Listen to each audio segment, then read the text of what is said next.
Tender and kind, built over time. This is my love for you. Steady and pure, patient and sure. This. 오늘 우리에게 주신 하나님의 말씀은 에베소서 4장 21절에서 25절과 5장 8절에서 10절 말씀입니다. 진리가 예수 안에 있는 것 같이 너희가 참으로 그에게서 듣고 또한 그 안에서 가르침을 받았을진데 너희는 유혹의 욕심을 따라 썩어져가는 구습을 따르는 옛 사람을 벗어버리고 오직 너희의 심령이 새롭게 되어 하나님을 따라 의와 진리의 거룩함으로 지으심을 받은 새 사람을 입으라. 그런즉 거짓을 버리고 각각 그 이웃과 더불어 참된 것을 말하라. 이는 우리가 서로 지체가 됨이라. 너희가 전에는 어둠이더니 이제는 주 안에서 빛이라. 빛의 자녀들처럼 행하라. 빛의 열매는 모든 착함과 의로움과 진실함에 있느니라. 주를 기쁘시게 할 것이 무엇인가 시험하여 보라. 오늘 이 말씀에 많은 은혜 받으시기 바랍니다. 바울은 로마 교회를 향해서 두 번째 메시지를 보내죠.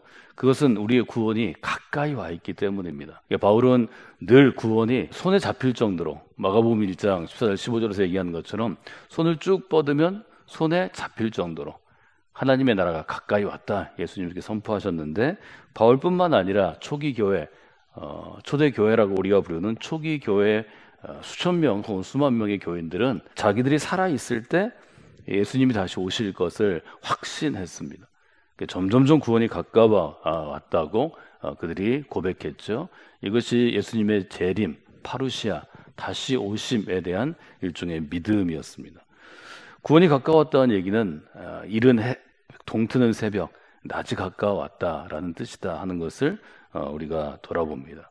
밤과 낮이 바뀌는 이제 교차점이 있는데요. 지금이 다 그런 시간이죠. 이 밤과 낮의 교차점에서 그리스도인에게 주어지는 요청은 결단하라라는 거죠. 결정하라, 결단하라. 사람이 살아가면서 책임 있는 삶, 혹은 가치 있는 삶, 아니면 사회적으로 보상을 받는, 예를 들면 성공하는 삶을 살기 위해서는 가장 중요한 게 결정해야 할 때 결정하는 것입니다. 대부분의 사람들이 결정하는 것을 어려워합니다. 바울의 때도 똑같았다는 거죠. 미적미적하고 사는 게 그냥 인간이라는 거죠. 그냥 미지근하게 사는 게 인간이라는 거죠. 성경은 계속해서 결단을 촉구합니다. 그래서 결국 뭘 촉구하는가 하면 네 번째 메시지죠. 어둠의 일은 벗어버리고 빛의 갑옷을 입어야 합니다. 옷을 벗어버리다, 입다, 이 두 동사는 바울이 쓰고 있는 굉장히 중요한 일종의 도식이라고 말씀을 드렸습니다. 벗어버리고 옷 입는 것입니다. 벗어버리는 건 어떤 것인가요? 바울은 몇 가지 단어를 썼는데, 벗어버리는 것, 즉 구원 이전과 구원 이후를 비교해서 썼습니다. 벗어버려야 될 것은 지나간 시대, 옛 시대입니다.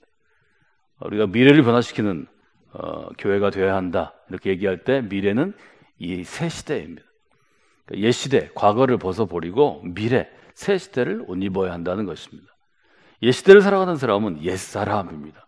영어로는 폴 티리라는 신학자가 이미 1970년대, 80년대부터 old being이라는 단어를 썼습니다. 새 시대는 new being, 새로운 존재로 살아가는 것입니다.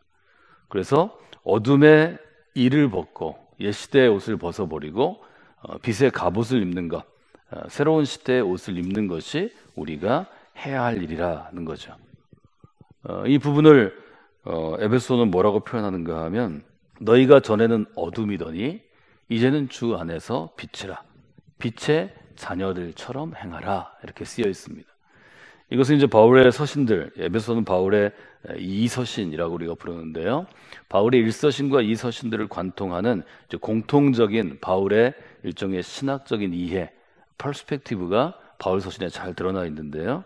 말하자면 우리가 빛의 옷을 입는 것은 우리가 빛의 자녀로 사는 것입니다. 이 빛의 자녀로 그럴 때 두 가지 개념이 서로 이렇게 합해져 있죠. 첫째는 빛이라는 개념인데, 요한 전통, 우리가 제4복음서라고 부르는 요한 문서들은 하나님을 빛으로 표현합니다. 하나님은 빛이십니다. 요한일서 1장의 위대한 선언이죠. 하나님은 빛이십니다. 이건 요한복음의 선언이기도 합니다. 빛과 어두움으로 가르죠. 하나님은 빛이시고 하나님을 적대하는, 대적하는 무리들은 어두움입니다. 그리고 하나님께서는 우리에게 특별하게 우리가 예수 그리스도를 시인하고 주로 믿고 주로 고백하고 그리스도의 사람이 되면 우리에게 새로운 권한을 주셨는데 옛날 성경들은 권세라고 번역합니다. 새로운 신분을 주셨는데 그 새로운 신분은 우리가 자녀 되는 것입니다. 그래서 빛과 자녀라는 이 두 가지의 개념이 합해져서 빛의 자녀라 이렇게 돼 있다는 것을 우리가 에베소 5장을 보시면서 함께 여러분이 보시면 좋겠고요. 두 번째로 주목할 것은 시제입니다. 행하라, 명령형으로 되어 있는데 이것은 형태이고 시제, 과거냐 현재냐 미래냐 과거 진행형이냐 현재 진행형이냐 미래 진행형이냐, 이제 한국어에는 없는 일종의 미국과 유럽에서 사용하는 서구어들, 라틴어가 근본이 된 혹은 헬라어가 기본이 된 거기서부터 파생된 언어들은 시제가 굉장히 중요한데요. 여기 행하라는 현재형입니다. 현재형이 의미하는 것은 무엇인가 하면 우리가 살아가면서 빛의 자녀로 한 번 행하라는 게 아니고 두 번 행하라는 게 아니고 매일매일의 삶에서 지금 행하면서 살아가라는 그러한 의미입니다. 그래서 우리가 매일 빛의 자녀로 살아야 합니다. 삶의 순간마다 빛의 자녀로 살아야 합니다. 이렇게 이제 여러분들이 해석하시면 좋을 것 같습니다. 빛의 자녀로 살아가면서 해야 될 일은 어떤 것인가? 에베소 5장 9절은 그렇게 얘기하죠. 빛의 열매는 모든 착함과 모든 의로움과 모든 진실함입니다. 빛의 자녀로 살아간다는 것은 뭘 얘기하냐면 빛의 열매를 맺는 일인데, 빛의 자녀로 살아가면 결국 그 결과로 그 선물로 열매 맺음이 주어지는데, 빛의 열매가 착함과 의로움과 진실함에 있다, 이렇게 쓰고 있습니다. 우리가 과연 빛의 자녀로 살아갈 때 우리의 삶이 어떻게 일종의 변화될 것이냐, 결국 신앙생활은 변화를 가져오는 것인데, 변화는 어제의 나와 오늘의 나가 다른 거죠. 과거의 나와 미래의 내가 달라지는 것입니다. 그 변화를 알 수 있는 세 가지의 아주 기초적인 기준이 있는데, 첫째는 더 착하여졌는가, 둘째는 더 의로워졌는가, 셋째는 더 진실해졌는가. 이 세 가지 정도 질문이면 충분히 우리 자신이 신앙 가운데서 제대로 신앙생활을 하고 있는가를 돌아볼 수 있는 거죠. 예를 들면 여러분들이 신앙생활을 하면서 예수 그리스도를 믿은 다음에 성도로, 주의 제자로, 그리스도인으로 열심히 살아가려고 그러는데, 너는 어떻게 1년 전보다 애가 더 나빠진 것 같아, 더 사람이 악해졌어, 사람이 더 형편없어졌어, 야 사람이 어떻게 이렇게 망가져? 이런 소리를 들으면 그것은 우리가 반드시 돌아보고 시험해야 될 문제가 된다는 거죠. 여기 10절이 아주 분명하게 이야기하고 있죠. 주를 기쁘시게 할 것이 무엇인지 시험해보라. 바울은 이 점에서 굉장히 여러 번 교인들에게 얘기합니다. 다른 거 이런 거 따져보지 말고 내 자신이 믿음에 있는가를 스스로 테스트해보라는 거죠. 스스로 시험 쳐보라는 거죠. 첫 번째 열매는 어떤 것인가요? 착함의 열매입니다.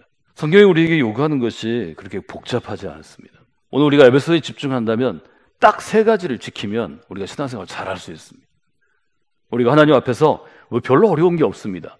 첫째는 착함의 열매가 맺히도록 살아가는 것입니다. 착함의 마음을 품도록 노력하고, 착함의 언어를 사용하도록, 말하도록 노력하고, 착함의 행동을 하도록 하면 좋은 것입니다. 착함으로 번역된 헬라어는 두 가지 의미를 갖고 있는데요. 영어로 번역할 때 딱 두 단어로 번역합니다. 하나는 good입니다. 하나는 nice입니다. 우리가 쓰는 영어 중에서 good job이라는 영어 있죠. 어떤 일을 하는데 그 형편에 맞게, 그 수준에 맞게 잘 되면 잘했어, 이런 표현입니다. 사람을 부를 때 nice guy 이렇게 얘기합니다. 그 사람 멋진 사람이야, 그 사람 쿨해, 그 사람 깔끔해. good과 nice가 두 가지로 번역되는데, 하나는 착함으로 번역되고 하나는 선함으로 번역됩니다. 성령의 9가지 열매 중에 양선이라는 단어가 있죠. 그것은 아주 많이 선하다, 이런 뜻입니다. 선함입니다. 이 선함을 얘기하는 것은 혼자 내가 홀로 서 있을 때는 선과 악을 구분할 수 없습니다. 사람이 선하다, 이것은 어디서 구분이 되는가 하면 다른 사람과의 관계 속에서 규정할 수 있습니다. 내가 선하고 악한 것, 이 사람이 선하고 악한 것, 하나님 보시기에 이 사람이 선하고 악한 것은 다른 사람하고 살아가는 그의 삶의 관계를 통해서 볼 수 있습니다. 이 착함의 열매를 에베소 5장은 에베소 4장과 이어지는데요. 짧게 보면 4장 25절 하나님을 본받는 생활이 쭉 이어지는 본문에 있습니다.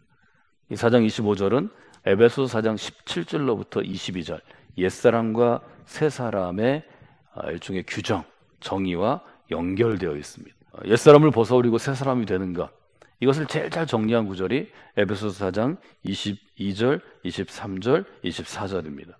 21절은 이렇게 시작하죠.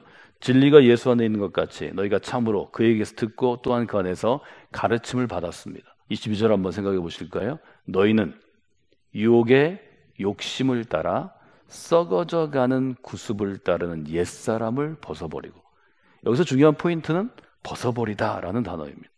옛사람을 벗어버리는 것입니다. 옛사람은 어떤 사람인가요? 구습을 따르는 사람입니다. 예수 그리스도 이전, 구원 이전, 회심 이전, 하나님의 창조의 역사 이전에 아주 낡고 어둡고 썩어져 가는 습관을 따라가는 것이 옛사람입니다. 구습은 어떤 것이냐? 첫째는 썩어져 갑니다. 두 번째는 욕심입니다. 세 번째는 타락해 하는 유혹입니다. 그래서 유혹의 욕심을 따라 썩어져가는 구습을 따르는 옛사람을 벗어버리고, 24절은 아주 분명하게 옛사람을 벗은 다음에 무엇을 입을지를 얘기하죠.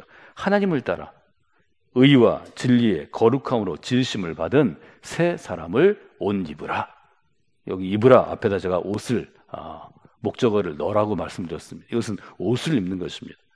옷을 입는데 티셔츠를 입는 게 아니고 앞이 벌어져 있는 옷, 말하자면 목욕 가운처럼 옛날 그 팔레스틴 사람 유대인들이 그 가운을 입었잖아요. 가운을 입고 그 다음에 허리띠를 매는 것입니다. 뭐 그것은 지금처럼 옷이 우리 몸에 딱 맞게 이렇게 뭐 우리 피트 됐다고 우리 표현하는데요, 슬림하게 맞출 수 있는 데가 아니라 그냥 천 이어서 입는 거죠. 그러니까 옷 입어라, 목욕 가운 입듯이 가운을 입어라 이렇게 되어 있습니다. 새 사람을 옷 입는 것이 그리스도의 삶입니다. 새 사람은 어떤 사람인가요? 하나님께 지으심을 받은 사람입니다. 하나님이 지어준 사람, 하나님이 빚어준 사람, 즉 하나님의 소유된 사람입니다. 하나님은 뭘로 지으시나요? 의로 지으십니다. 진리로 지으십니다. 거룩함으로 지어주십니다. 여러분, 우리가 그리스도인이 되면 똑같은 육신을 입은 뭐 내 형제라도 내 자매라도 나의 부모라도 같은 사람이 아닙니다. 겉으로 볼 때는 똑같은 것 같지만 하나님은 우리의 본질적인 모습을 의롭게 변화시켜 주십니다. 진리 가운데 진리로 변화시켜 주십니다. 거룩하게 변화시켜 주십니다. 여러분이 믿으면 믿는 대로 이루어지게 될 것입니다. 믿지 아니하면 여러분이 그리스도인이 돼도 아니 평생 교회 다녔는데 별로야, 내가 잘 모르겠어, 믿음이 없기 때문입니다.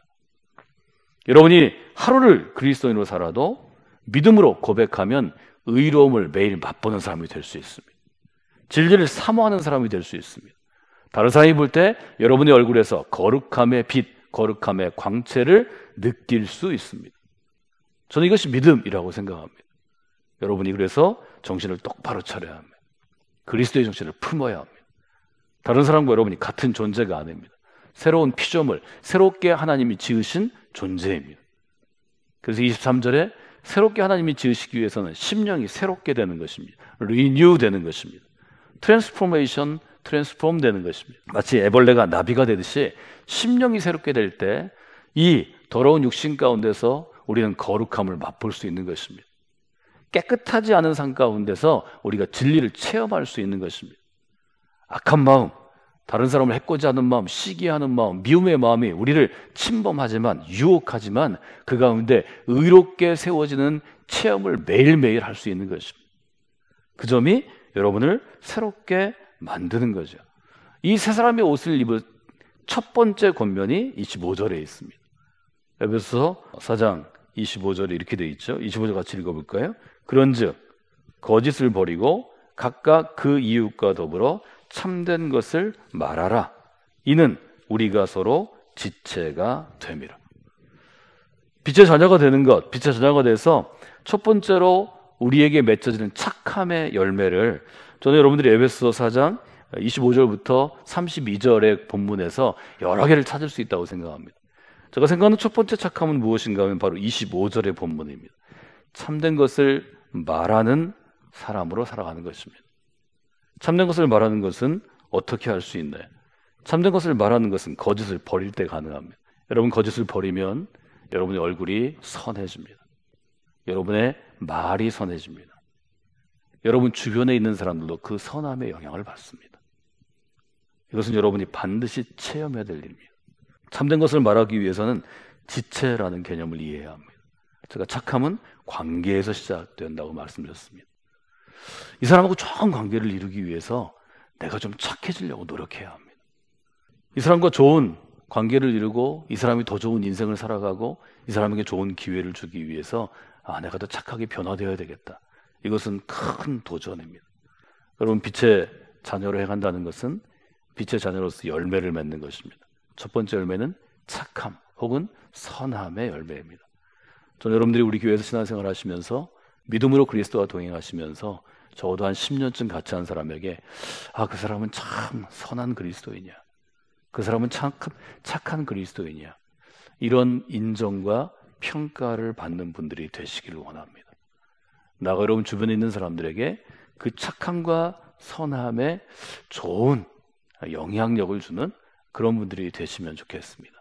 그래서 우리 함께 모일 때마다 내 주변에 이런 선한 사람들이 있으므로 나의 인생이 얼마나 행복한가 헤아리고 돌아보는 여러분이 되시기를 주님의 이름으로 부탁을 드립니다.